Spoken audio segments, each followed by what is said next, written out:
Dante Marcoleta. Number 10, Jimmy Bondo.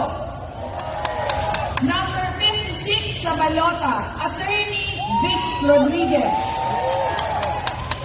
Number 22, Bato de la Rosa. Number 28, Bongo. Number 53, Apollo Kibuloy. Number 34, Raul Lambino. Number 30, J.D. Linlo. Number 58, Philip Ipe Salvador.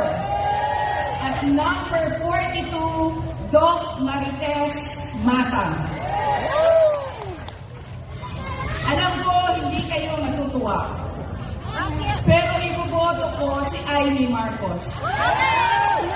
Siya ang naglakas loob na buksan ang investigasyon sa pagdukot ng pamahalaan ng isang Pilipino dito sa bayan. Tama ka. Para iyakin sa mga kayuhan. Support! Ayun namin ito!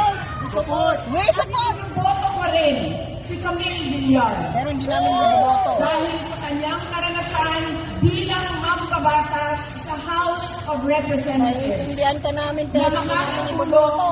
Pero hindi na namin boboto yan. Yes! tunay na pagbabago sa Senado. Basta Marcos pa. Hindi ako mapapagod na sabihin ito.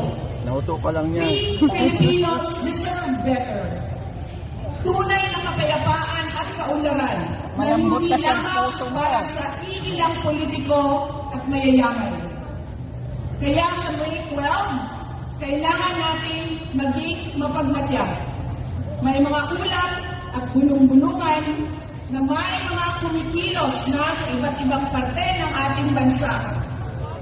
Mga babala na maaaring nagsisimula na ang malawakang dayaan sa halalan ng alyansa. Ang binuong alyansa ay isa